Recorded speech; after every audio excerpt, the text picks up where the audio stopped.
बिस्मिल्लाहिर्रहमानिर्रहीम। अस्सलाम वालेकुम नाज़रीन, आप देख रहे हैं सच सवेरा और मैं हूं हुमार सनान। उम्मीद करते हैं आप सब खैरियत से होंगे, मज़े में होंगे, इस खुशगवार सुबह को एंजॉय कर रहे होंगे। आपकी सुबह को मज़ीद खुशगवार, खूबसूरत और मज़ेदार बनाने के लिए हम आपके साथ मौजूद हैं। हमेशा की तरह कुछ डिफरेंट से टॉपिक्स लेकर आए हैं, ऐसे टॉपिक्स जिन पर बात करना, जिनकी अहमियत को उजागर करना, जिन पर रोशनी डालना और जिनके हवाले से कुछ सीखना समझना हम सब के लिए ज़रूरी है। तो आज हम नौजवानों के हवाले से बात करने जा रहे हैं कि नौजवानों को जो है वो हम किस तरह से गाइड कर सकते हैं। अगर हम चाहते हैं कि हमारे नौजवानों का, हमारी यूथ का मुस्तकबिल रोशन हो, तो फिर हमने कुछ एफ़र्ट्स करनी हैं। तालीम के साथ साथ उनको हुनरमंद भी बनाना है। कैसे बना सकते हैं, ये है जी आज का हमारा पहला टॉपिक, जिस पर हम गुफ्तगू करने जा रहे हैं और बहुत कुछ सीखेंगे अपने मेहमानों से और जानेंगे कि किस तरह से नौजवानों को स्किल्ड बनाया जा सकता है। इसके साथ साथ आपको बताएं कि आज का जो हमारा दूसरा टॉपिक है वो भी बच्चों के हवाले से, वो भी नौजवानों के हवाले से, और उसमें भी हम तरबियत के हवाले से बात करेंगे कि वालिदैन और टीचर्स किस तरह से बच्चों की तरबियत कर सकते हैं। और बच्चों को पुरएतमाद बनाना, कॉन्फिडेंट बनाना ज़रूरी है। ऐसा ना हो कि हम उनको कॉन्फिडेंट बनाते बनाते या उनके अंदर जो है वो सेल्फ़ कॉन्फिडेंस इतना बूस्ट अप कर दें कि वो ओवर कॉन्फिडेंस में जो है तब्दील हो जाए और उसके बाद हमारे बच्चे बदतमीज़ कहलाना शुरू हो जाएं। इसका क्या जो है वो डिफरेंस है और इस डिफरेंस को अंडरस्टैंड करना कितना ज़रूरी है पेरेंट्स के लिए, टीचर्स के लिए और बच्चों के लिए बिलखसूस, इस पर भी इन डिटेल हम गुफ्तगू करेंगे। हमेशा की तरह कुछ मेहमान हमारे साथ मौजूद होंगे जिनसे बातचीत होगी, उनका तारुफ होगा और आपसे भी हम कहेंगे कि इन दोनों टॉपिक से रिलेवेंट आप हमारे साथ कुछ शेयर करना चाहें, कुछ पूछना चाहें, लाइव कॉल्स के ज़रिए आप भी पार्टिसिपेट कर सकते हैं।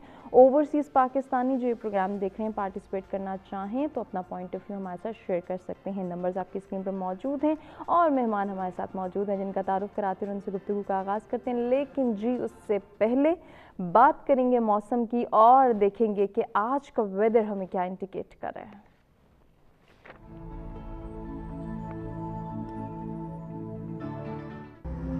जी स्टार्ट लेंगे इस्लामाबाद के वेदर से। Maximum temperature 34, minimum 19 degree centigrade. Lahore की बात करेंगे, maximum temperature 37, minimum 23 degree centigrade.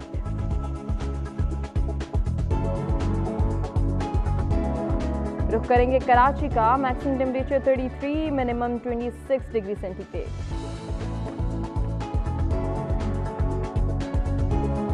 कुछ बात हो जाए पेशावर की, maximum temperature 34, minimum 21 degree centigrade.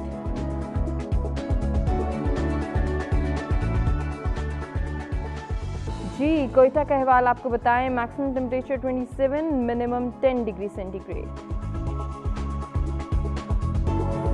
Gilgit Baltistan, maximum temperature 20, minimum 9 degree centigrade.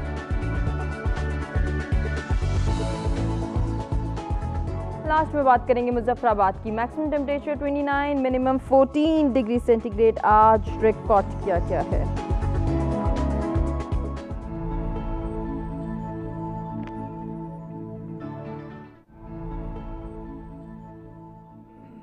जी मौसम की सूरत हाल आपने जानी, बढ़ेंगे आज के पहले टॉपिक की जाने, नौजवानों का मुस्तकबिल कैसे रोशन हो सकता है। और अगर हम चाहते हैं कि उनका मुस्तकबिल ना सिर्फ रोशन हो बल्कि महफूज भी हो, तो उसके लिए हमें थोड़ी सी एफर्ट्स करनी है। तालीम के साथ साथ हुनरमंदी की जाने भी अपने नौजवानों को लाना है। कैसे ला सकते हैं, इस पर बात करने के लिए जो मेहमान हमारे साथ मौजूद हैं उनका तारुफ करते हैं और उनसे जो है वो गुफ्तगू का आगाज़ करते हैं। प्रोफेसर खालिद जावेद अनवर साहब हमें ज्वाइन कर रहे हैं, माहिर तालीम है, हमारे मुख्तलिफ प्रोग्राम्स में आते रहते हैं। अस्सलाम वालेकुम अस्सलाम। बहुत शुक्रिया खालिद साहब आपकी तशरीफ आने का। आज की दूसरी मेहमान भी एजुकेशनिस्ट हैं, उनको भी वेलकम करते हैं। प्रोफेसर आसिया इसहाक हमारे साथ मौजूद हैं। अस्सलाम वालेकुम। वालेकुम अस्सलाम। कैसी हैं आसिया, खैरियत से हैं? आसिया साहिबा के साथ आज की जो तीसरी मेहमान है उनको भी आप सब जानते हैं, वो भी हमारे मुख्तलिफ प्रोग्राम्स में आती रहती हैं। डायरेक्टर हैं द स्मार्ट स्कूल की राहिला अशफाक। अस्सलाम वालेकुम। वालेकुम। क्या हाल है राहिला, खैरियत से हैं? आप सबको वेलकम करते हैं, गुफ्तगू का आगाज़ करते हैं। सबसे पहले खालिद साहब आपसे बात करना चाहूँगी, नौजवानों का मुस्तकबिल, इसके लिए एफर्ट्स करना और इसको रोशन बनाना, महफूज बनाना कितना ज़रूरी है?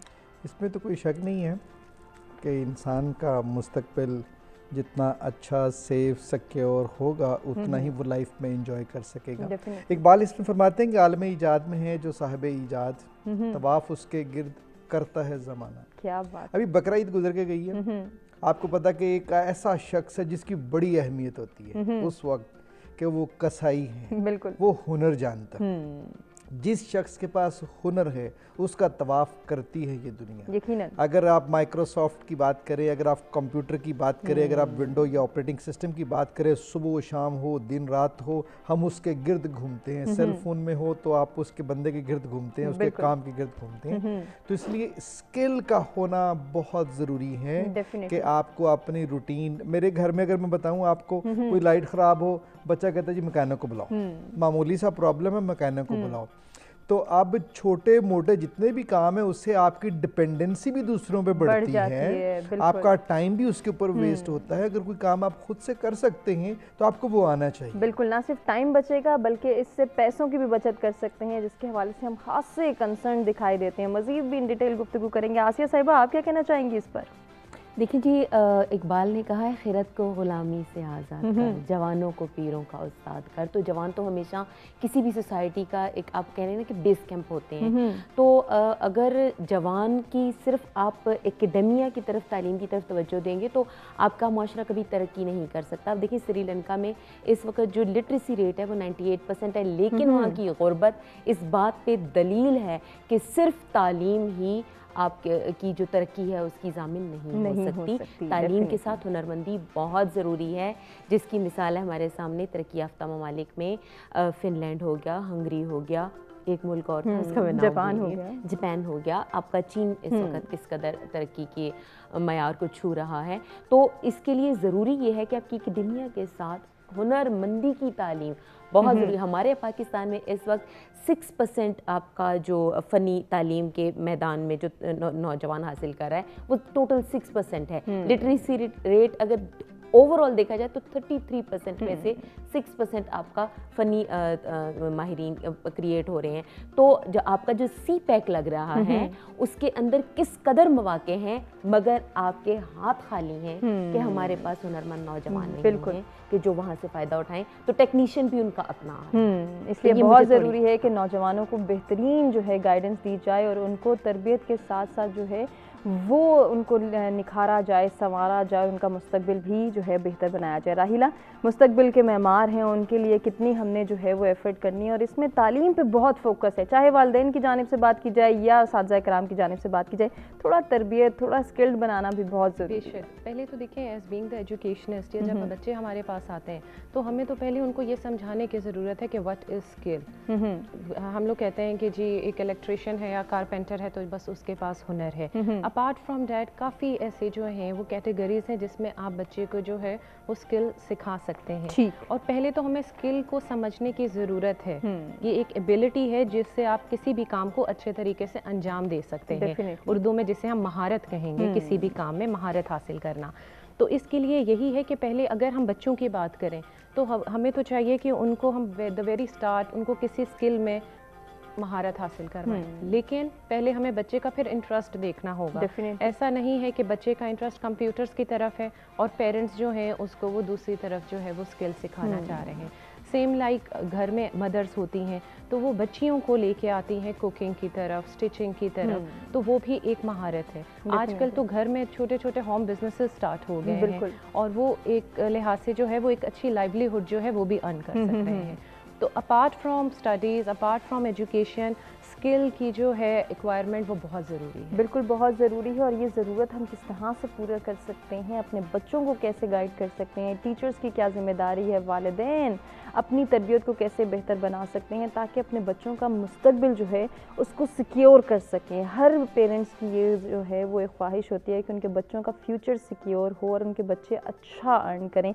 तो उसके लिए तालीम के साथ साथ हमने हुनरमंदी को भी प्रमोट करना है। कैसे कर सकते हैं, इसके लिए क्या सोल्यूशंस हैं, क्या सजेशंस हैं, तीनों में मानो से जानेंगे। एक ब्रेक की जानिब बढ़ने, ब्रेक से वापस आते हैं, कंटिन्यू करते हैं।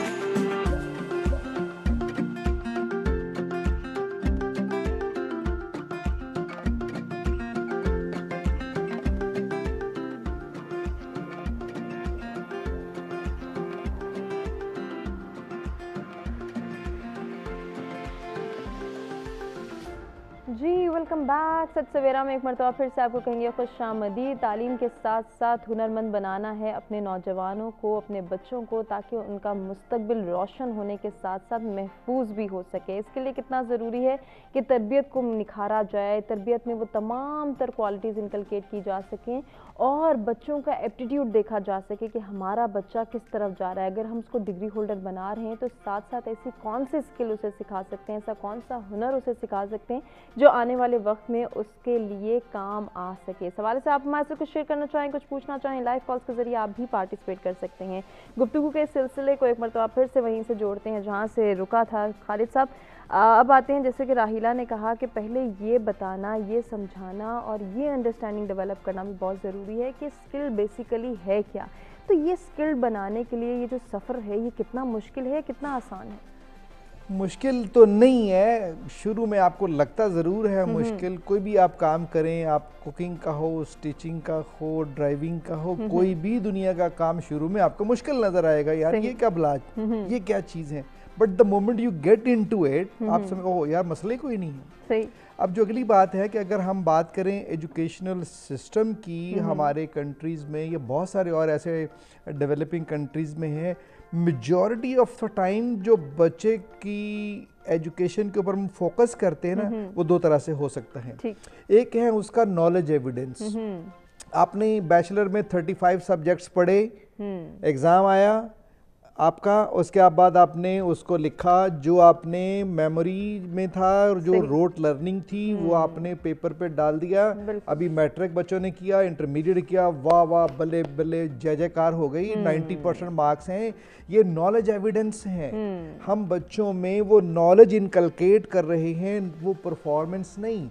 मैं बैचलर लेवल पे जब पढ़ाता हूँ तो बच्चों को हम बात करते हैं ह्यूमन रिसोर्स मैनेजमेंट की, कि लोगों को हायर कैसे करें। हम पढ़ाते हैं, उनको पता जी 9 स्टेप्स हैं, वो 9 लिख देगा टक टक टक टक टक। लेकिन द मोमेंट अब उसको हम बैठाते हैं कि जी इन 6 बच्चों का इंटरव्यू करो, सो दे आर फ्लैट, उनको पता ही नहीं है कि स्टार्ट कैसे करना है।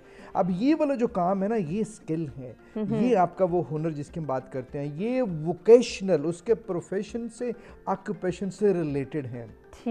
मिस राहिला ने जो बात की तो मतलब ऐसे है कि हमें उसका इंटरेस्ट पता होना चाहिए। विद ड्यू रिस्पेक्ट मैं जरा उससे डिफरेंट बात करूंगा। क्यों डिफरेंट बात करेंगे, इस पर आप इसे जानेंगे, आपका क्या कमेंट है। इम्तियाज हमारे रेगुलर कॉलर कराची से हमारे साथ मौजूद है, देखते हैं वो क्या शेयर करना चाहते हैं। अस्सलाम वालेकुम इम्तियाज। जी अस्सलाम वालेकुम इम्तियाज, आप मुझे सुन पा रहे हैं? हेलो जी जी इम्तियाज फरमाइएगा। अस्सलाम वालेकुम। वालेकुम अस्सलाम, क्या कहना चाहेंगे इम्तियाज? हेलो इम्तियाज हम आपको सुन पा रहे हैं, मुझे लगता है कि आपको मेरी आवाज़ नहीं आ रही। काइंडली दोबारा कॉल कीजिए और अपना पॉइंट ऑफ व्यू हमारे साथ शेयर कीजिए। जी खालिद साहब। जी बात हम ये कर रहे थे कि आप अपना चूज करें ना, प्रोफेशन या काम या जो भी आप करना है, इंटरेस्ट पे करें। ठीक। मुझे याद है कि इंटरेस्ट हमेशा एक जैसा नहीं रहता। मेरा बचपन में इंटरेस्ट और था, बचपन में और है। दूसरा पर्सनैलिटी ऑल दो कि ये ओवर द नाइट चेंज नहीं होती, चेंज होती है कि पर्सनैलिटी के डिटर्मिनेंट्स हैं। आप तीसरी बात अगर करते हैं तो उसमें आपकी वैल्यूज, वो जिस एनवायरनमेंट में आप रहते हैं वैल्यूज भी आपकी चेंज होती हैं। लेकिन एक चीज ऐसी जरूर है जो कि over the period of the time change नहीं होती, वो टैलेंट है, वो एप्टीट्यूड आपका है, वो जो आपके अंदर बिल्ट इन खुदा ने, वो खुदादा सलाहियत जो डाली हुई ना, उसको सामने रखें, उसको आइडेंटिफाई करें, डिस्कवर करें, फिर उससे रेलेवेंट सब्जेक्ट्स भी, उससे रेलेवेंट वोकेशनल एजुकेशन भी, यानी वो स्किल, वो हुनर भी आप उसको कर सकते हैं। जो बच्चे मैट्रिक कर लेते हैं, वोकेशनल एजुकेशनल सिस्टम जो है, अगर हम पाकिस्तान में बात करें तो दो हैं। बिल्कुल। एक को रेगुलेट करता है या मॉनिटर करता है, वो है हायर एजुकेशन कमीशन, उससे नीचे फेडरल बोर्ड, लेकिन हायर एजुकेशन। दूसरा है नेवटेक का, जो कि नेशनल वोकेशनल टेक्निकल ट्रेनिंग का है। तो उनका पूरा अपना सिस्टम है, नेशनल क्वालिफिकेशन फ्रेमवर्क और हायर एजुकेशन का, इस तरीके से पूरा दोनों साथ साथ चलते हैं।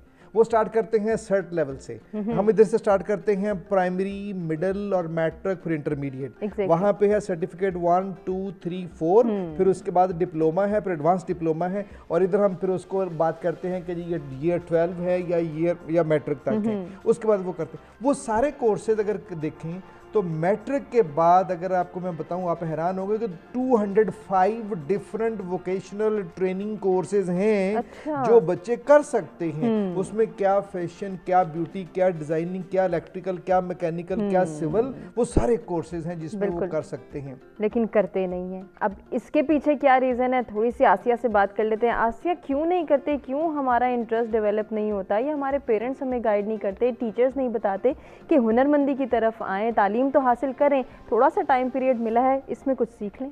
हमारे सोशल नॉर्म्स इसमें बहुत मैटर करते हैं।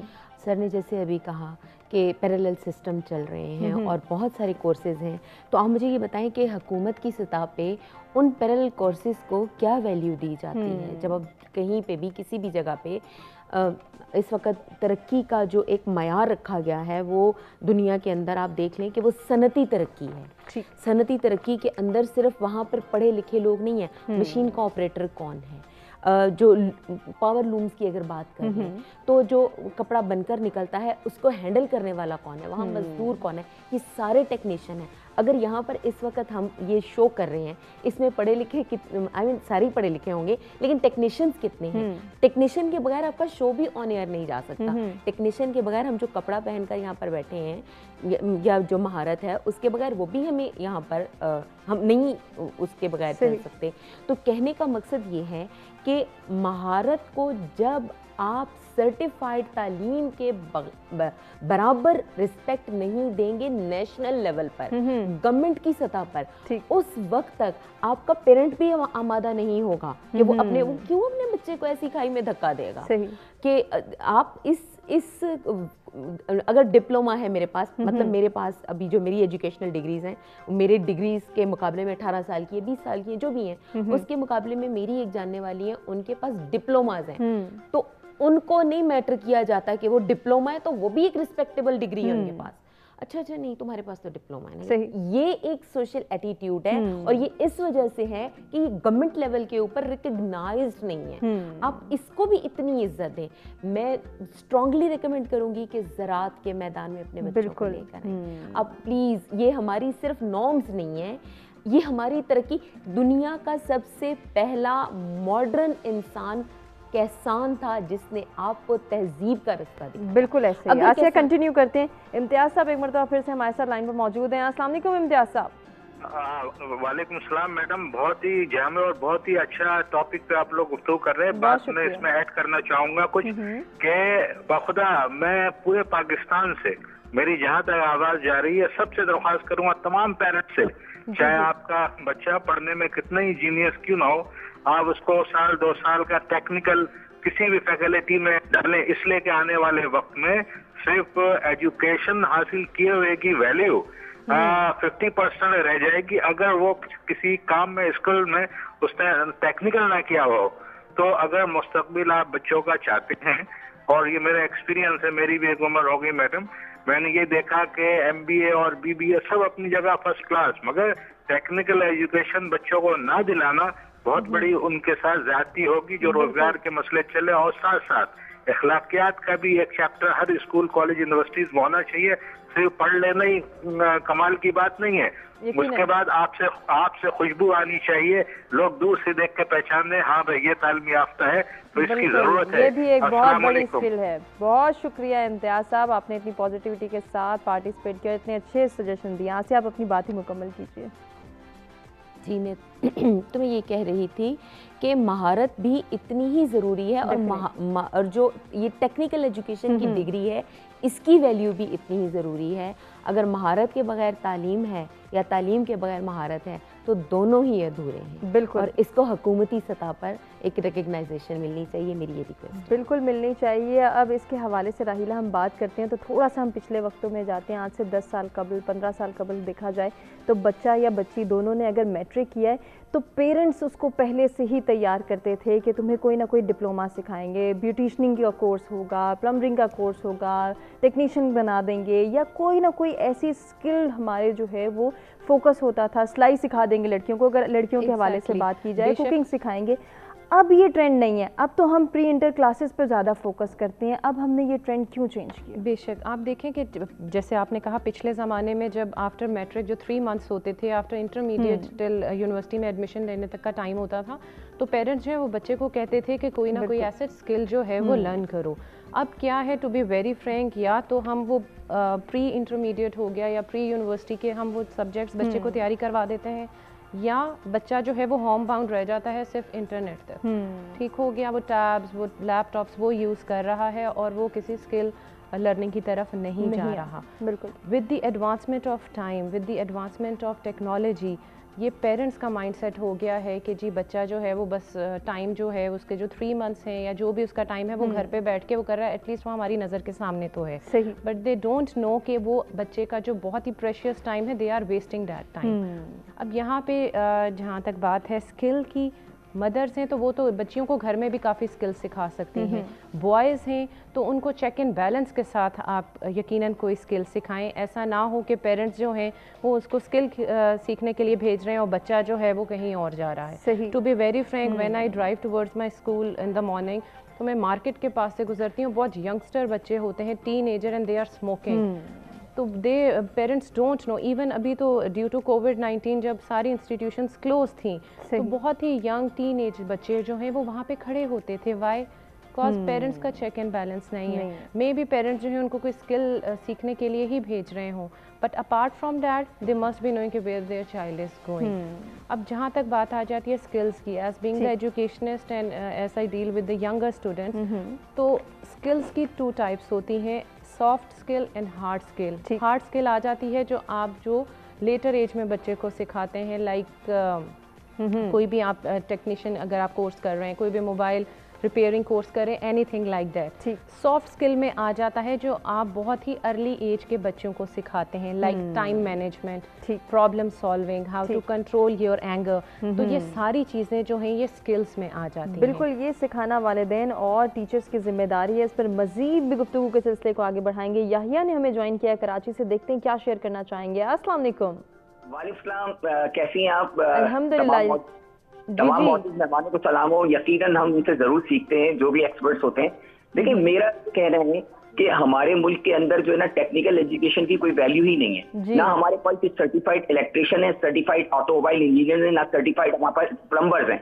ये इतनी बड़ी प्लॉट है, यकीन करें कि अगर ये सर्टिफिकेशन हो जाए तो आपकी दुनिया भर में डिमांड बढ़ जाती है, आपकी वर्क फोर्स बाहर भी जा सकती है, आप अर्निंग कर सकते हैं। हमारे कराची की अगर मैं बात करूँ, यहाँ टेक्निकल स्कूल इम्तियाज थे, लेकिन तबाही देख के मुझे खुद अफसोस होता है। देखिए, मैं आपको सजेशन ये देता हूँ कि जो बच्चे होते हैं ना, जो हमारे यहाँ सब ए ग्रेडर मांगते हैं, लेकिन जो बी ग्रेड बच्चा होता है वो टेक्निकली बहुत स्ट्रांग होता है, आप उसको टेक्निकल एजुकेशन की तरफ जाएं। तो इसलिए मैं आपके मौजूद से मेहमानों से मेरा सवाल ये कि हम क्या हमारे पास टेक्निकल एजुकेशन की इंपॉर्टेंस नहीं है, हम इसकी बिल्कुल इस इंपॉर्टेंस को हमने उजागर करना है। याहिया, बहुत अच्छी बात और बहुत ही मुनफरिद सजेशन आपने दिया। इस पर मजीद भी डिटेल में गुफ्तगू करेंगे। एक ब्रेक की जानिब हम बड़े ब्रेक से वापस आते हैं, कंटिन्यू करते हैं।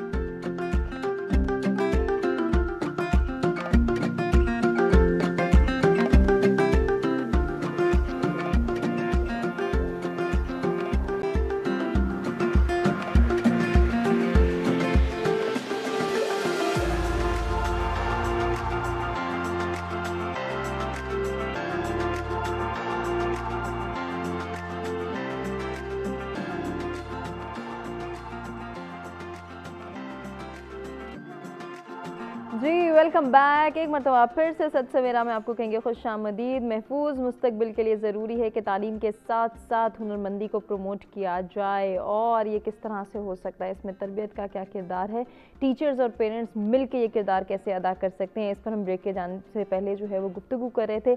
उसी सिलसिले को आगे बढ़ाएंगे, खालिद जावेद अनवर साहब से गुफ्तगू करेंगे और उनसे सजेशंस लेंगे इस टॉपिक से रिलेटेड। खालिद साहब, जितनी भी बात हुई कि हम क्यों स्किल्ड बनाना चाह रहे हैं या इसकी इंपॉर्टेंस क्या है, वो तो हमने जान ली। ज़रूरत इस अम्र की है कि इसकी अंडरस्टैंडिंग अब डेवलप की जाए और उसके लिए सजेशंस आपसे चाहिए।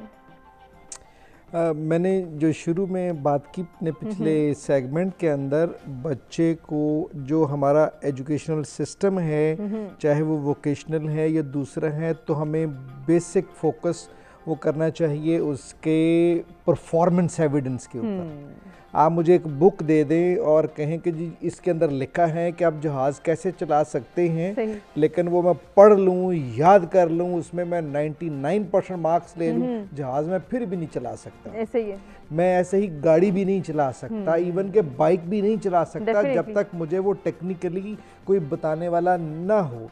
अभी जो अपने यहिया ने बात की 100% दुरुस्त, इसलिए मैंने पाकिस्तान के अंदर ऑस्ट्रेलियन क्वालिफिकेशन टीच करने के लिए मुझे किसी ने हायर किया। उन्होंने कहा जनाब आपकी क्वालिफिकेशन क्या है? मैंने कहा जी PhD स्कॉलर हूँ। आप पढ़ा सकते हैं? मैंने कहा जी पढ़ा सकता हूँ। कह रहे do you have a licence, do you have a certificate? अच्छा। मैंने कहा जी मुझे नहीं पता वो क्या होता है। कहते जी ये टीच करने के लिए भी आपको सर्टिफाइड होना जरूरी है। उनका कोर्स एक है TAE 40116 जिसको टीचिंग एंड असेसमेंट कोर्स कहते हैं, सर्टिफिकेट कोर्स कहते हैं। अगर वो आपके पास होगा फिर आप टीच कर सकते हैं, ऐसे नहीं आप भले PhD ही क्यों ना हो। तो ऐसे इसलिए आपके पास किसी भी काम के लिए सर्टिफिकेशन होना जरूरी है। और अगर गवर्नमेंट लेवल के ऊपर जो कि बहुत काम कर रहे हैं आजकल, अगर आप देखें तो वोकेशनल इंस्टीट्यूट को गवर्नमेंट की पूरी बैक है और वो इस तरह के कोर्सेज अनाउंस करते हैं, बल्कि फ्री फंडेड भी करते हैं, गवर्नमेंट फंड करती है। कॉलेज वाले को बोलते हैं, कॉलेजेस को जो कि वोकेशनल ट्रेनिंग इंस्टीट्यूट्स हैं, तो वो बच्चों को आइडेंटिफाई करते हैं, डिलीवर करते हैं, चार्ज गवर्नमेंट से करते हैं। अब प्रॉब्लम कहाँ पे है? प्रॉब्लम है हमारे घर के लेवल पे, बिल्कुल हमारी सोसाइटी के अंदर।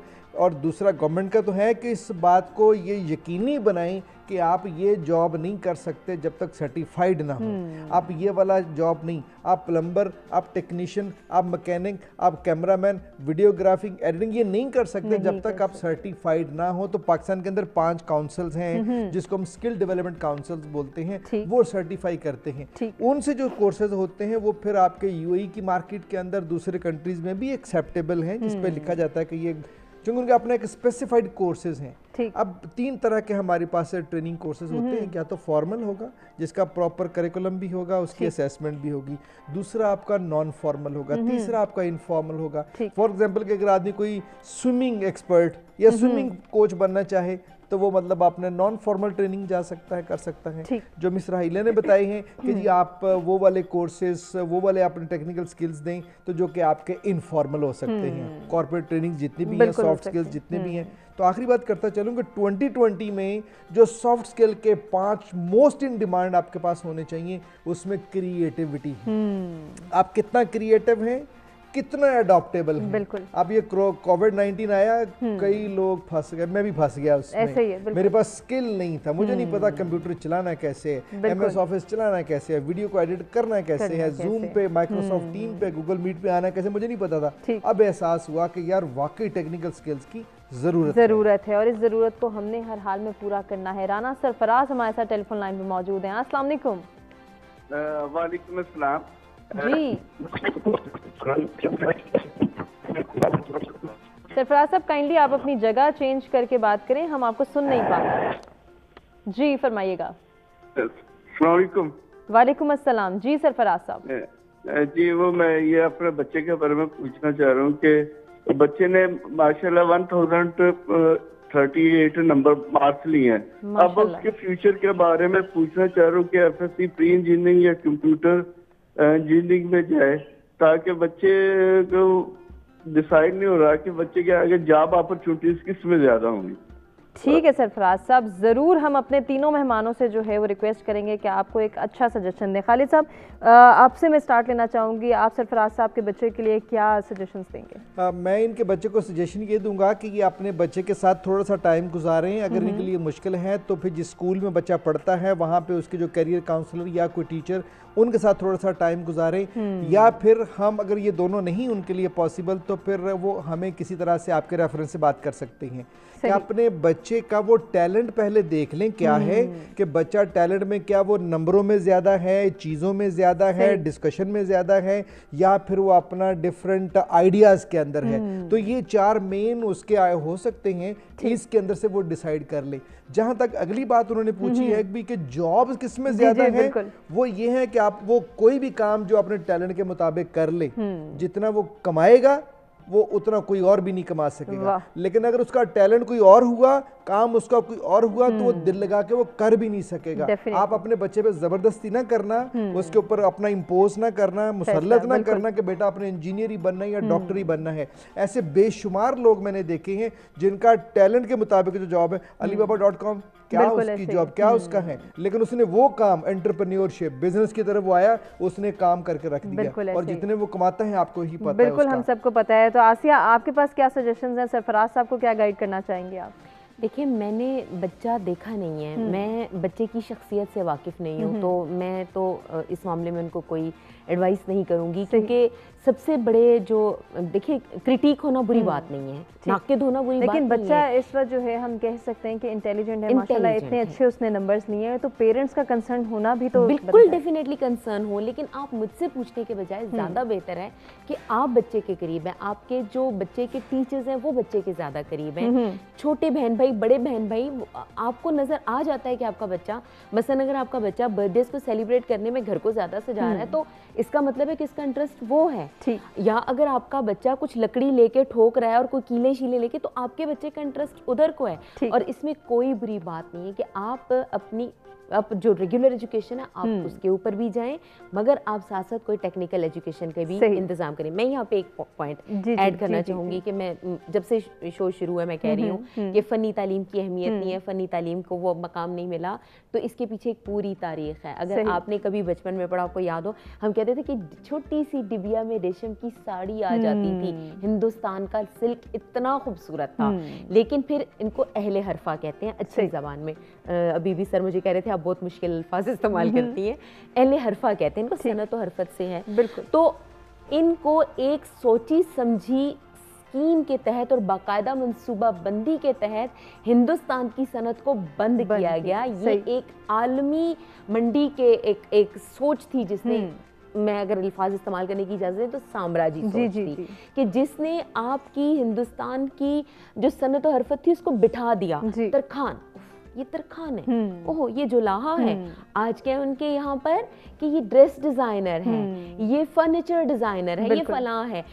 एक कोई जानने वाले थे, वो कहते हैं कि ये लस्सी लेकर वो पी रहे थे, तो पाकिस्तानी दोस्त ने कहा कि ये तो हम घर में बनाते हैं, तो ये वो सरप्राइज कहते ये कब घर में बनाते हैं? हाँ हम तो घर में, कहते हैं आप मानेंगे नहीं कि 20 साल पहले ये हम भी घर में बनाते थे, लेकिन ये एक आलमी साम्राज्य सनती सोच ने जो छोटा सरमायादार है उसको खत्म करने के लिए बड़े सरमायादार, बिल्कुल, या उसको डीवैल्यू करने के लिए एक प्लान किया गया। राहिला, क्या सजेशंस देना चाहेंगी सरफराज साहब को अपने बच्चे के हवाले से? बच्चे ने माशाल्लाह से नंबर तो बहुत अच्छे स्कोर किए। अब देखने की ये बात है कि बच्चे ने वो नंबर किस में लिए हैं, आइदर कंप्यूटर्स में लिए हैं या बायो में लिए हैं। तो पहला तो उसका इंटरेस्ट, या इंजीनियरिंग में लिए, पहला तो इंटरेस्ट बच्चे का वहीं पता चल जाएगा डेफिनेटली। सेकेंडली, बच्चे के साथ पेरेंट्स का काम है बैठे, या वो जिस टीचर के साथ स्कूल में थोड़ा अटैच था उसके साथ थोड़ा सा टाइम स्पेंड करें और थोड़ा सा काउंसिल करें बच्चे को, तो उनको पता चल जाएगा कि बच्चे का इंटरेस्ट किस तरफ है, क्योंकि ये वो टाइम होता है जब बच्चे का जो करियर है वो डिसाइड होना होता है। एग्जैक्टली ऐसे ही राहिला, आप ही से कंटिन्यू करेंगे, हमें एक ब्रेक की जानिब बढ़ना है। नाज़रीन, ब्रेक से वापस आते हैं, राहिला से गुफ्तगू के सिलसिले को आगे बढ़ाते हैं।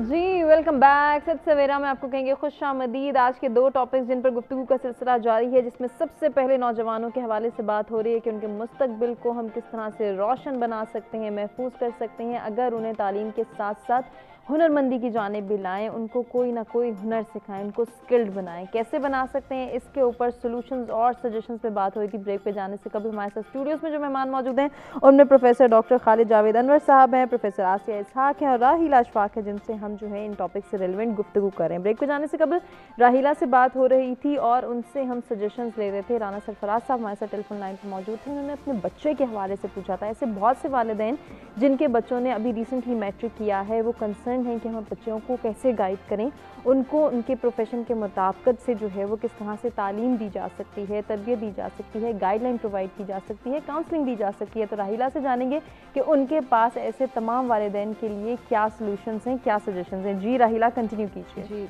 हुमा, पहले तो ये देखने की बात है कि बच्चे ने जो मैट्रिक है वो किस सब्जेक्ट में जो है किया है, मेजर सब्जेक्ट उसका क्या था, आइदर कंप्यूटर्स है, इंजीनियरिंग है या बायो है।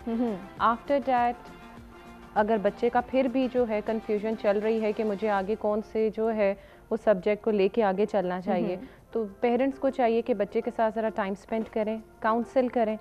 अगर पेरेंट्स को लगता है कि मैं अच्छे तरीके से ये सलाहियत नहीं मैं सर अंजाम दे सकता ये काम, तो फिर वो स्कूल के टीचर्स जो हैं जिनके साथ बच्चे की इंटरेक्शन अच्छी थी, बच्चे के साथ एक अच्छा फ्रेंडली रिलेशन था, उस टीचर से जो है वो बच्चे की काउंसलिंग करवाइए। और the third most important thing ये है कि बच्चे का आप खुद भी इंटरेस्ट देखें कि वो किस तरफ है, क्योंकि आफ्टर मैट्रिक जो है वो बच्चे का करियर डिसाइड होना होता है कि उसने किस तरफ जाना है। एंड अपार्ट फ्रॉम डैट अगर बच्चे का इंटरेस्ट किसी स्किल की तरफ है तो आई विल सजेस्ट कि वो स्टडीज़ लाजमी अपनी कैरी ऑन रखे एंड उसके साथ साथ जो है वो स्किल आफ्टर जो कॉलेज है वो एक स्किल जो है वो लर्न लाजमी करे। सही, बहुत ही अच्छी और पॉजिटिव सॉल्यूशंस और सजेशंस हमारे तीनों मेहमानों ने दिए हैं। दूसरे टॉपिक की जानिब बढ़ेंगे। खालिद साहब, अब आते हैं उस बात की जानिब कि थोड़ा सा बच्चों को फैसला करने का हक भी दिया जाए। अगर राहीला की बात कोई कंटिन्यू करें, सिर्फ ये जो डिपेंडेंसी हमें नज़र आती है कि पेरेंट्स ने ही बताना है तो ही बच्चे करेंगे, अपना फैसला सुनाना है, उन पर बल्कि सादिर करना है या इम्पोज करना है तो ही बच्चा उसको आगे लेकर चलेगा। अदरवाइज़ बच्चा तो ब्लैंक है, कन्फ्यूज़ है कि मैंने क्या करना है, मुझे नहीं पता, पेरेंट्स बताएंगे वो कर लूँगा। इतने मुश्किल मुश्किल सवाल आप पूछते हो। हमारा दूसरा टॉपिक भी तो इसी से रिलेट कर रहा है। ओके, अच्छा, इसमें ये है कि जब आप बच्चे को, छोटे बच्चे की बात करता हूँ, कि आप उसके हाथ में अगर माचिस हो तो आप उसके पास रहने देंगे या पकड़ लेंगे? आप कहेंगे नहीं माचिस पकड़ लो, इससे ये ख़तरनाक चीज़ है, इससे ये अपने आप को नुकसान पहुंचा सकता है, इसको इतना पता नहीं है। अभी बच्चे को इतनी अकल, फहम, दानिश, अदराक नहीं है। वाइज लोग वो होते हैं जो एक्सपीरियंस करते हैं और सीखते हैं, और जो वाइजर होते हैं जो दूसरों के एक्सपीरियंस से सीखते हैं। एक बाप का एक्सपीरियंस, एक स्कूल टीचर का बच्चों के एक्सपीरियंस से कहीं ज़्यादा होता है। अब अगला जो पोर्शन आपने एक बताया है कि इंटरेस्ट, मैंने गुजारिश की है, इंटरेस्ट हमेशा रहने वाली चीज़ नहीं है। आपका इंटरेस्ट स्कूल के ज़माने में और कॉलेज के ज़माने में और शादी से पहले, शादी के बाद और इंटरेस्ट गेट्स ऑन चेंजिंग, वो चेंज होता रहता है। आपकी पर्सनैलिटी चेंज होती रहती है, लेकिन एक टैलेंट चेंज नहीं होता। वो बच्चे का टैलेंट डिस्कवर करें।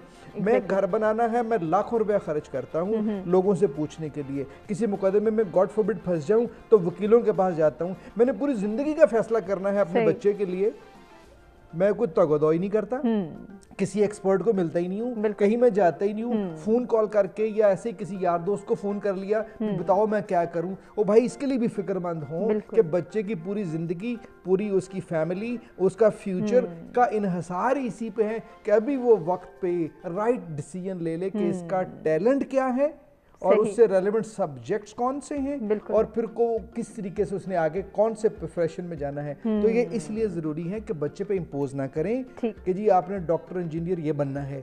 आप मशवरा करें, आप पूछें, मिलें, पढ़ें। हम तो अपनी सर्विसेज फ्री ऑफ चार्ज दे रहे हैं। हमारे फ़ोन लिए जा सकते हैं कि हमारे पास आ जाएं। हम बच्चे को गुजारते हैं, उनको 100 क्वेश्चन से गुजारते हैं, इंटरव्यू से गुजारते हैं, एक्सरसाइज से गुजारते हैं, फिर कहते हैं यार इस बच्चे के अंदर ये टैलेंट है, इससे रेलेवेंट इंटरेस्ट है, इससे रेलेवेंट इसकी वैल्यूज हैं, इसके लिए ये 20 सब्जेक्ट्स हैं और ये 16 प्रोफेशंस हैं, इसमें वो जा सकता है। क्या बात है। और ये बहुत ज़रूरी है कि इसके हवाले से अवेयरनेस क्रिएट की जाए ताकि बच्चा जो है वो अपना फ्यूचर खुद सिक्योर बनाए और ऐसा फ़ैसला करे जिसके ऊपर वो खुद काम करे, फिर उसको डायरेक्शन की ज़रूरत ना हो, वो डायरेक्शन का तयन भी खुद करे। तो आसिया, कितना ज़रूरी है कि हम बचपन से ही अपने बच्चों को पुरएतमाद बनाएं?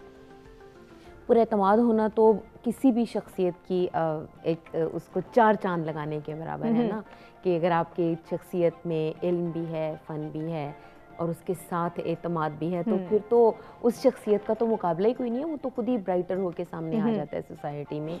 लेकिन पुरएतमाद बनाने के भी स्टेप्स हैं, मरहले हैं। आप बचपन ही से, अगर आपका बच्चा छोटा सा घर बना के उसके बीच में रह रहा है और आप उसके घर को तोड़ देते हो, आप बच्चे की शख्सियत की तबाही की इब्तदा यहीं से करते हो। उसके अंदर कहाँ से मतलब एतमाद पैदा होगा? नंबर्स हैं, कुछ बच्चों को नंबर्स के अंदर इंटरेस्ट है, मैथमेटिक्स में बहुत अच्छे हैं, वो आपकी प्लेटों को ऊपर नीचे रख के तोड़ रहा है और उसको काउंटिंग कर रहा है, आपने वहीं पे उसको स्नैप कर दिया कि ये मत करो, तो कैसे होगा? बिल्कुल। कुछ बच्चे हैं अब वॉल पे मदर की लिपस्टिक से पेंटिंग्स बना देते हैं, तो पेंटिंग उनका इंटरेस्ट है। तो इसको शटर करने के बजाय, बच्चों को डांटने के बजाय, बच्चों की सलाहियत को दबाने के बजाय, आप उनको, मैं ये नहीं कह रही कि आप उनको लिपस्टिक दे दें कि तुम दीवारों को पेंट करो, लेकिन आप इससे ये तो कम से कम अखज़ कर सकते हैं कि आपके बच्चे की रुझान किस तरफ। कभी से मुझसे पूछ रहे थे कि लिखना ज़्यादा अच्छा लगता है या पढ़ाना ज़्यादा अच्छा लगता है, तो मैंने कहा डिसाइड करना मुश्किल है कि लिखना ज़्यादा अच्छा लगता है कि पढ़ाना ज़्यादा अच्छा लगता है। तो ये मेरी शख्सियत का एतमाद मेरे बाप का दिया हुआ है कि वो बचपन की लिखी हुई मेरी छोटी मोटी शिकायतें जो थी, जो मैं मुंह से नहीं बोल सकती थी, वो लिखी हुई होती थी, तो वो रात को आते थे तो वो मेरे उसमें से पेपर बोर्ड में से निकाल लेते थे और फिर वो शिकायत के ऊपर सोचा करते थे कि क्या करना चाहिए। अगर आज मैं इस कॉन्फिडेंस से यहाँ पर बैठकर कुछ किताब लिख रही हूँ, कहीं पढ़ा रही हूँ, आपसे बात कर रही हूँ, तो ये डेफिनेटली उनका दिया हुआ एक तोहफा है। उनको पता था ये मेरी बेटी बोल सकती है, तो उन्होंने मुझे स्पीचेस की इजाज़त दी, उन्होंने मुझे बच्चों के प्रोग्राम करने की उस ज़माने में इजाज़त दी जब औरतें इतना बुर्का पहना करती थी। ये तो अभी कोई 10-20 साल हुए हैं, थोड़ी सी आज़ादी मिली है। उस ज़माने में मैं बच्चों के प्रोग्राम्स किया करती थी। तो ये मैं समझती हूँ कि वालिदैन के हाथ में और फिर वालिदैन के साथ माशरे के हाथ में। अब देखें कि अगर आपकी बेटी, मैं स्पेशली बेटियों का इसलिए कह रही हूँ क्योंकि ये ज़रा ज़्यादा फोकस्ड होती हैं, हमारा बड़ा एक गहरा कंसर्न होता है बेटियों के साथ। तो अगर स्पेशली आपकी बेटी, अगर आप उसको सोसाइटी से में निकालना चाहते हैं, तो सबसे पहले आपको ख्याल लेते अकेली जा रही है, आगे क्या माहौल होगा। आजकल तो बच्चों के साथ भी ये प्रॉब्लम्स हैं। मैं ये नहीं कह रही कि आप उसको घर में बिठा कर रखें, मैं सोसाइटी से ये दरख्वास्त कर रही हूँ कि प्लीज़ आप माइंडसेट चेंज करें, सोच को एक्सपोजर कैसे दे सकते हैं आप इसे जानेंगे। डॉक्टर सादत हमारे साथ टेलीफोन लाइन पर मौजूद हैं। जी अस्सलाम वालेकुम डॉक्टर सादत। वालेकुम अस्सलाम मैडम, फरमाइएगा क्या कहना चाहेंगे? फर्स्ट ऑफ ऑल तो जी मैं माशाल्लाह बहुत ही अच्छा टॉपिक आपने, जिसकी वजह से मुझे कॉल करने की भी हुई कि आई शुड आल्सो पे माय उसमें सिर्फ थोड़ा सा आपके जो एक्सपर्ट्स बैठे हैं अपनी अपनी एक्सपर्टीज हैं उनकी, बट एक ऐसा एंगल कि आपने फरमाया कि बदतमीजी में और खुद एतमादी में। जी। अच्छा, ये बड़ा हेयर लाइन डिफरेंस है। आई एम क्रिमिनोलॉजिस्ट और खुद एतमादी पैदा करने के लिए जिस वक्त तक हमारे पास टीचर्स, मेंटोर, वो लोग नहीं आएंगे कि जो अपना फर्ज समझें कि हम अल्लाह की वो मखलूक हैं। जैसे एक माली होता है, वो अपने बाग की एक एक पौधे की बड़ी ख्याल रखता है, वो हिफाजत करता है, और सबसे ज्यादा खुशी उसको होती है जिस वक्त वो पौधा फलता फूलता है। हमारे और खुद एतमादी वहां से पैदा होती है, वो तो पौधा होता है। इंसान को जिस वक्त वो नशो नुमा करने वाले, परवरिश करने वाले और तरबियत करने वाले, ये 3 कैटेगरीज हैं डेफिनेटली। और तरबियत करने वाले, तालीम देने वाले अलग लोग होते हैं, वो तो सिर्फ आपको इंफॉर्मेशन देते हैं। बिल्कुल ऐसे ही। बाकी जो आपकी कैरेक्टर बिल्डिंग है, बदकिस्मती के साथ हमारे पाकिस्तान में हमने तालीम और तरबियत को एक ही जगह पे बांध दिया, जिसकी वजह से ना तालीम आई और ना तरबियत आई। सिर्फ लोगों को बातें करनी आ गई हैं, जबकि उनकी अपनी भी तरबियत लोगों की नहीं हुई। हमें जरूरत है इस अमर की कि हमें अपने मुआशरे से रियल असातिज़ा, जैसे आप हैं, आप असातिज़ा वाला किरदार अदा करिए, क्योंकि हमारी नबी की सुन्नत भी है। तो हमें रियल असातिज़ा को सामने लाने की जरूरत है, उनको बाइज्जत करने की जरूरत है। मैं यकीन से कह सकता हूँ कि आपकी आने वाली जो नस्ल या बच्चे हैं, वो ऑटोमेटिकली खुद एतमादी में चले जाएंगे, वरना एक तूफान बदतमीजी तो आपको पूरे पाकिस्तान में नजर आ ही रहा है। Thank you so much. बहुत शुक्रिया डॉक्टर सादत, आपने इतनी पॉजिटिविटी के साथ इतने खूबसूरत सजेशंस दिए और टॉपिक की मुनासबत से गुफ्तगू की। नाज़रीन, हम इसी जो है वो गुफ्तगू के सिलसिले को आगे बढ़ाएंगे। एक ब्रेक की जानिब हमें बढ़ना है, ब्रेक से वापस आते हैं और खूबसूरत बातों के सिलसिले को दोबारा जोड़ते हैं।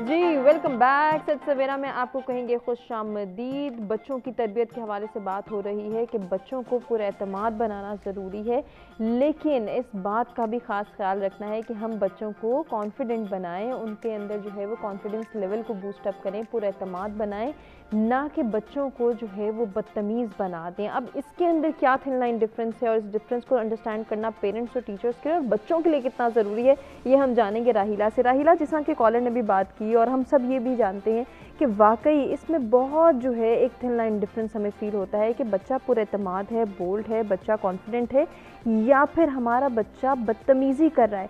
हमें उसकी हाजिर जवाबी अच्छी लग रही है, हो सकता है किसी दूसरे को वो ना अच्छी लगे और वो उस बच्चे को बदतमीज़ कंसीडर कर दे।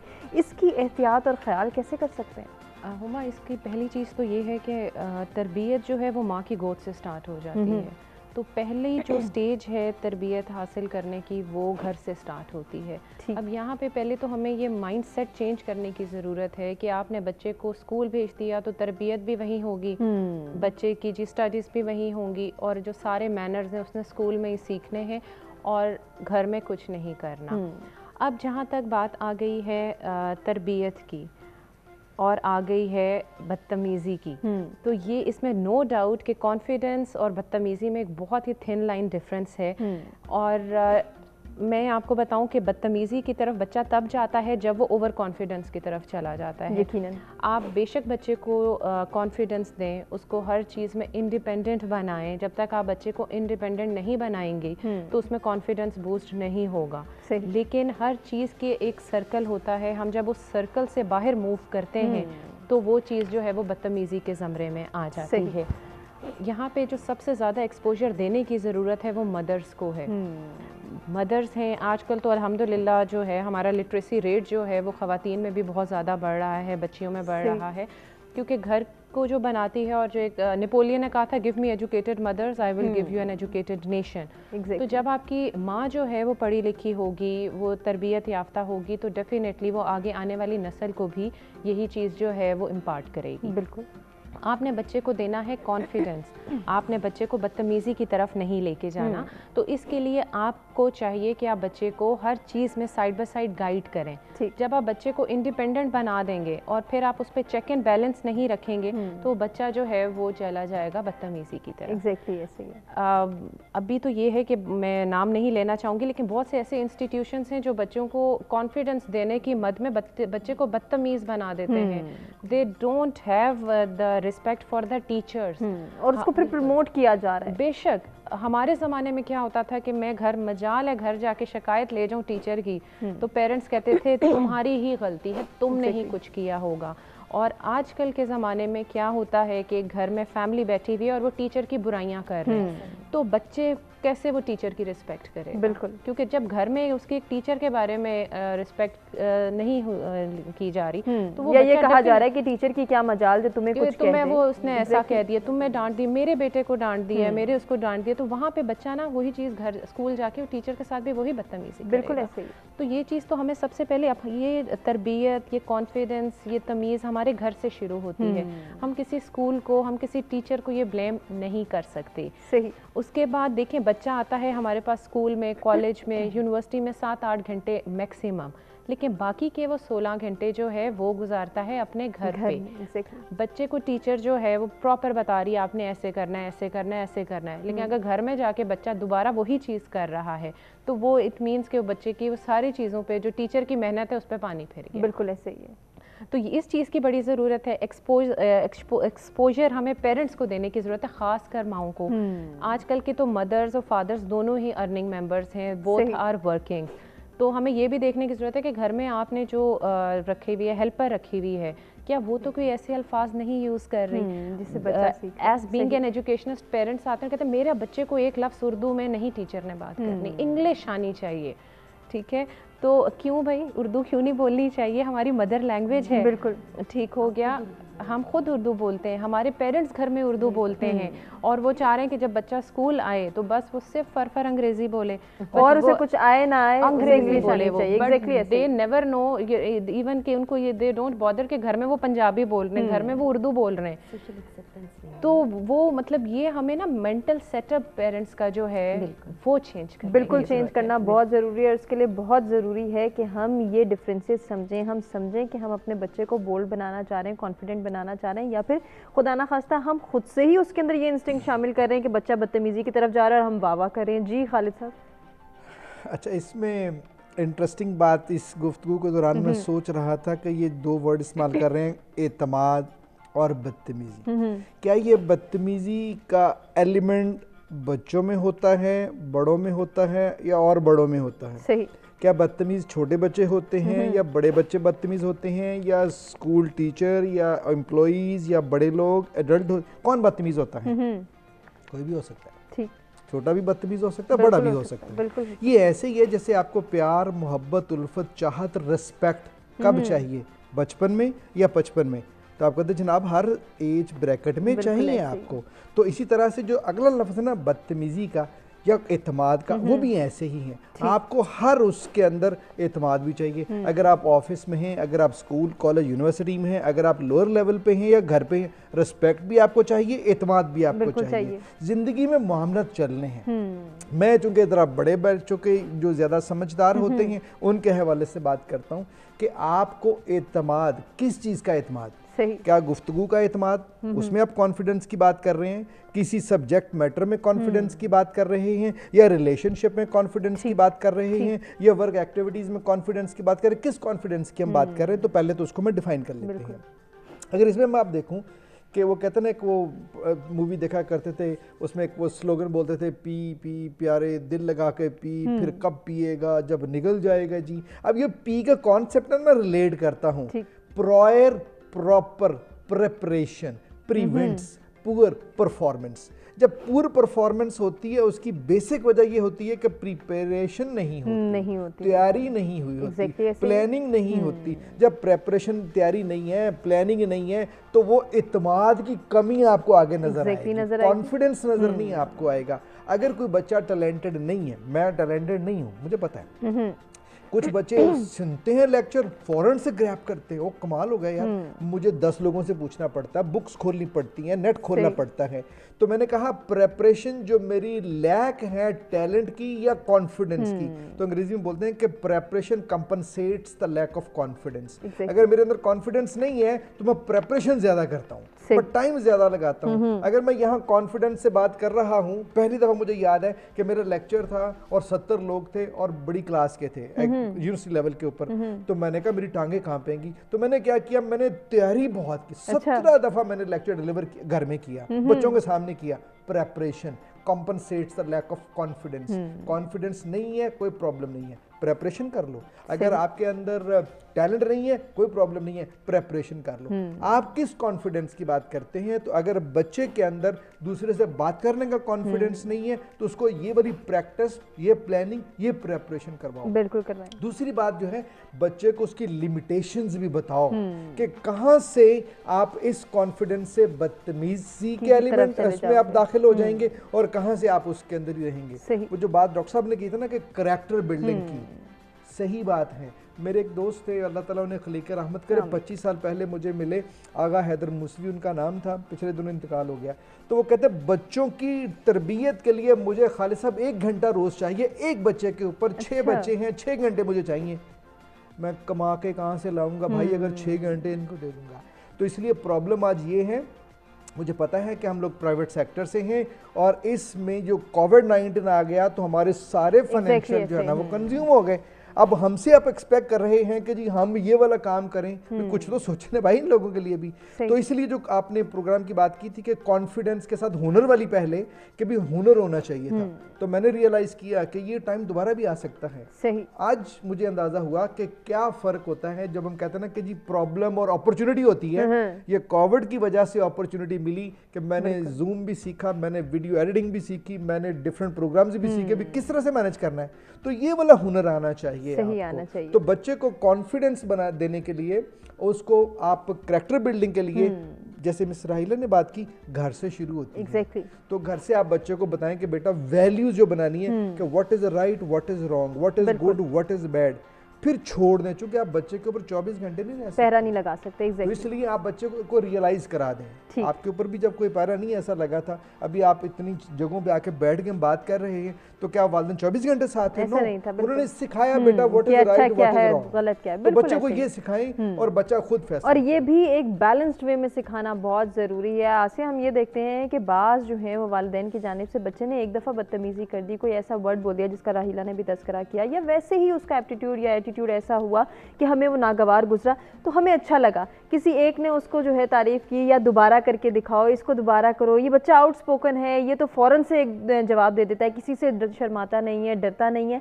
एक दफ़ा तो हमने उसको प्रमोट कर दिया, लेकिन अगर वो बच्चे की आदत बन गई तो हमें कहीं ना कहीं ये एहसास होने लगता है कि हमने पहली मर्तबा जो गलती की थी उसको अगर हम ना दोहराते तो शायद आज हमारा बच्चा बदतमीज़ ना कहलाता। इसी तरह हम देखते हैं, इसी के वाइस वर्सा सिचुएशन अगर डिस्कस की जाए तो कुछ पेरेंट्स हर वक्त डांट डपट, बच्चा बोलने की सलाहियत ही खो जाती है उसके अंदर से कि वो किसी दूसरे को देख के छुपने लगता है। इन दोनों सिचुएशंस में बैलेंस कैसे क्रिएट करें? देखिए, हुस्न की अगर आप तारीफ़ करेंगे ना कि हुस्न की तारीफ़ क्या है, तो हुस्न की आसान तारीफ़ है तवाज़ुन। और अदल उसके हम मायनों में इस तरह से इस्तेमाल कर सकते हैं कि किसी भी चीज़ को उसकी बैलेंस जो रिक्वायर्ड जगह है उस पे रखना अदल है। ठीक। अगर आप अदल से हिलेंगे तो आप जुल्म के ज़ोरे में चले जाएंगे। बिल्कुल इसी तरह बच्चे की तरबियत और तालीम, आप एक नई नस्ल को परवान चढ़ा रहे होते हैं। बच्चा, अब मैं कहीं से कहीं निकल जाऊंगी, बच्चा नेचर की, फितरत की एक आपके पास जिंदा मिसाल है। जिस तरह फितरत है ना, वाइल्ड है, बिखरी हुई है, सहरा है, पहाड़ है, दरिया है, फूल हैं, पत्ते हैं, जंगली जानवर हैं, दरिंदे हैं, परिंदे हैं, ये नेचर है ना। तो अल्लाह ताला ने नेचर पैदा कर दी। अब वो नेचर वाइल्ड है, आपने उसको ट्रिम करके सिविलाइज्ड बनाना है। अल्लाह ने आपको बच्चा दे दिया फितरत की खूबसूरत तरीन शक्ल में, आपने उसको ट्रिम करना है।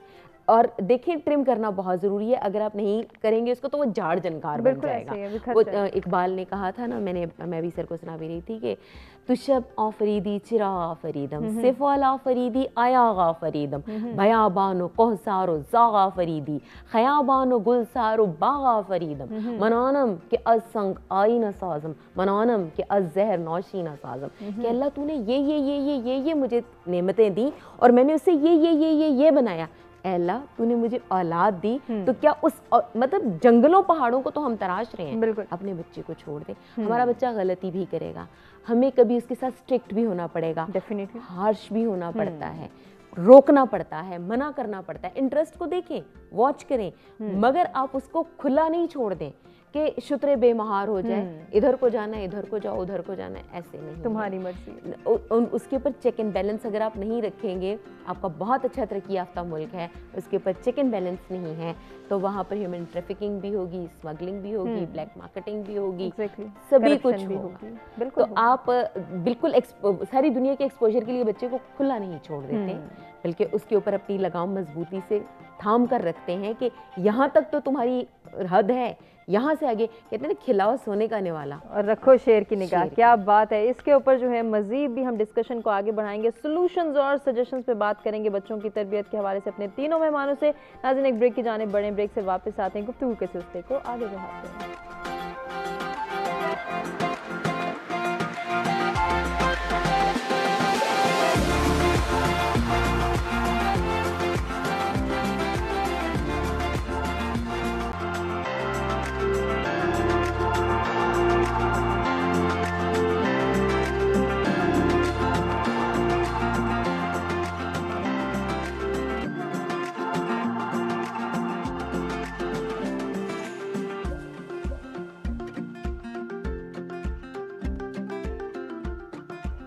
जी वेलकम बैक। सत सवेरा में आपको कहेंगे खुश आमदीद। ब्रेक पे जाने से कबल हमने कहा था कि जब हम ब्रेक से वापस आएंगे तो सॉल्यूशंस और सजेशंस डिस्कस करेंगे तरबियत के हवाले से कि बच्चों को किस तरह से पुरएतमाद बनाया जा सकता है, इसमें वालिदैन ने क्या किरदार अदा करना है, टीचर्स ने क्या रोल प्ले करना है और ओवरऑल हमने जो है वो सोसाइटी का माइंडसेट कैसे चेंज करना है, सोसाइटी की सोच को एक्सपोजर कैसे देना है कि हम अपने बच्चों को पुरएतमाद बना रहे हैं, बदतमीज़ नहीं। इस डिफरेंस को भी अंडरस्टैंड करना है और इसके साथ साथ इस पर वर्कआउट भी करना है, थोड़ी एफर्ट्स भी करनी है। कौन कौन सी एफर्ट्स करनी है, राहिला से स्टार्ट लेना चाहूँगी। राहिला, क्या सोल्यूशंस हैं, क्या सजेशंस हैं और हर एज फैक्टर के बच्चे को मैं डिस्कस करना चाह रही हूँ, चाहे स्कूल गोइंग है, चाहे यूनिवर्सिटी गोइंग है या फिर कॉलेज के लेवल पे, जहाँ हम ये सोचते हैं कि अब तो बच्चे को तरबियत की ज़रूरत नहीं है, अब ये बड़ा हो गया, अब ये जो है वो खुद ही कॉन्फिडेंस गेन कर लेगा, अब ये खुद ही अपने मामलात जो है वो डील कर सकता है। देखिए, सबसे पहले जो तरबियत की बात आती है तो जैसे मैंने कहा है कि तरबियत आपके घर से शुरू होती है, आपकी माँ की गोद से आपकी तरबियत शुरू हो जाती है। पेरेंट्स का काम है कि सबसे पहले बच्चे के लिए खुद एक पॉजिटिव अच्छे रोल मॉडल साबित हों। जब आपकी गुफ्तगू जो है वो शाइस्ता होगी, जब आपका जो बाकी हर चीज़ों में आपके मैनर्स शो हो रहे होंगे तो वही चीज़ आपके बच्चे में डिपिक्ट करेगी। अगर आपकी घर में आवाज़ ऊंची है, अगर आप सॉरी टू से लेकिन बेल बजती है तो फादर का कोई जानने वाला आता है तो बच्चे को कह देते हैं कि कह देना बेटा मैं घर पे नहीं हूँ, तो बच्चा क्या सीख रहा है, वो झूठ सीख रहा है। तो यही चीज़ें हैं सारी कि अगर आपके घर की एनवायरनमेंट जो है वो पॉजिटिव वाइब्स की है तो डेफिनेटली वो सारी चीज़ें आपके बच्चे में डिपिक्ट होंगी। बिल्कुल ऐसे। और यहाँ पे जैसे घर के माहौल की आपने बात की है तो बाज़ औक़ात ऐसे डबल स्टैंडर्ड्स भी देखने में आए कि मेहमान घर में मौजूद हैं तो बच्चों से किसी और तरीके से बात की जा रही है, मेहमान घर से चले जाते हैं तो बच्चों के साथ रवैया, एक्सप्रेशन कम्प्लीटली चेंज हो जाता है। तो ये चीज़ है, वही बात है ना कि हम शो ऑफ के लिए जो है वो हम कोई और रवैया अपना लेते हैं और घर में एक्चुअल जो है वो एनवायरनमेंट और चल रहा होता है। Apart from that, apart from this तरबियत थिंग, पेरेंट्स को चाहिए कि बच्चे को क्वालिटी टाइम दें। आई एम नॉट सेइंग कि आप बच्चे के सर पे 24 घंटे 12 घंटे मुसल्लत रहें, लेकिन बच्चे को क्वालिटी टाइम दें जिसमें आप पूरे दिन की जो उसकी एक्टिविटीज़ हैं उसके बारे में डिस्कस करें कि how was your school, how was your college, how was your university. बच्चा कॉलेज गोइंग, यूनिवर्सिटी गोइंग होता है तो हम समझते हैं कि बस बच्चा बड़ा हो गया, अब वो हर चीज़ खुद कर लेगा। लेकिन आपका काम है एज बीइंग अ पेरेंट कि आप बच्चे के साथ क्वालिटी टाइम स्पेंड करें, चाहे हाफ एन आवर करें, चाहे 15 मिनट्स करें, लेकिन उसमें ये होगा कि बच्चे को होगा कि मेरा पेरेंट जो है, मेरे फादर, मेरी मदर मुझ में इंटरेस्ट ले रहे हैं, वो अपने ही दुनियावी मामलात में बिजी नहीं है। बिल्कुल। और जहाँ तक बात आ गई टीचिंग की, टीचर्स की, एजुकेशनिस्ट की, तो स्कूल की, कॉलेजेस की, यूनिवर्सिटीज़ में मेरे अपनी पर्सनल एक्सपीरियंसेस हैं कि बच्चा जैसे गेट से बाहर निकलता है तो आपको उस स्कूल की, उस इंस्टीट्यूशन की इन्वायरमेंट का पता चल जाता है। बॉयज़ हैं वो ऐसी लैंग्वेज यूज़ करते हुए वो गेट से बाहर आ रहे होते हैं, तो उस वक्त आप इजीली एक्सेस कर सकते हैं कि जी स्कूल का इन्वायरमेंट कैसे होगा। तो यहाँ पे जो जिम्मेदारी है वो आ जाती है टीचर्स की कि बच्चे को तमीज़ सिखाना, बच्चे को बताना कि जी क्लास में तो आपकी इन्वायरमेंट ऐसे क्योंकि आप पे चेक एंड बैलेंस है, तो बाहर आप किसको मतलब क्या आप इम्प्रेशन दे रहे हैं अपनी फैमिली का, अपने स्कूल का। तो ये चीज़ जो है हर चीज़ में चेक एंड बैलेंस के साथ डेफिनेटली मॉडरेशन की ज़रूरत है। आप बच्चे को बहुत डांटेंगे तो आपका बच्चा जो है वो हम कहते हैं ना उसकी सेल्फ इस्टीम को हर्ट करने के साथ साथ हम उसे स्टबन बना देंगे, जिसे हम अपने अल्फाज में कहते हैं हम ढीठ बना देंगे उसे पता है जो भी होगा मुझे तो डांट ही पड़नी है, बिल्कुल जो भी होगा करूं बुरा करूं मुझे तो डांट ही पड़नी है। तो इंस्टेड के आप री इन्फोर्समेंट पे जाएं, व्हाई नॉट कि बच्चा कुछ अच्छा कर रहा है तो आप उसको अप्रिशिएट करें। सही। अगर कुछ मतलब उसने कोई ग्रेड्स अच्छे लिए हैं या उसने अच्छा परफॉर्म किया है तो मदर्स उसको कुछ अच्छा सा घर में कुछ बना के बिल्कुल दें। या अगर उसको तनकीद का निशाना बनाना चाह रहे हैं, उसको थोड़ा सा और समझाना चाह रहे हैं तो उसका भी तरीक़ेकार है जिसको हमने बेहतर बनाने कि बेटा यहाँ तक तो तुमने ठीक किया, इसको अगर इस तरीके से करते तो इसमें और निखार पैदा हो सकता था। बहुत छोटी छोटी जो प्रैक्टिसेस हैं वो चेंज कर सकती हैं तरबियत के तरीक़ेकार को। खालिद साहब, आप इन प्रैक्टिसेस में क्या ऐड करेंगे?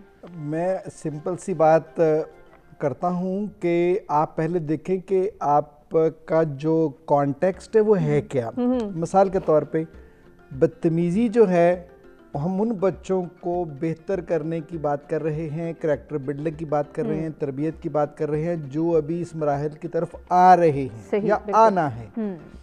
लेकिन जो आ चुके हैं, जो बड़े हो चुके हैं या जो बदतमीज़ हो चुके हैं, उनका क्या किया जाए?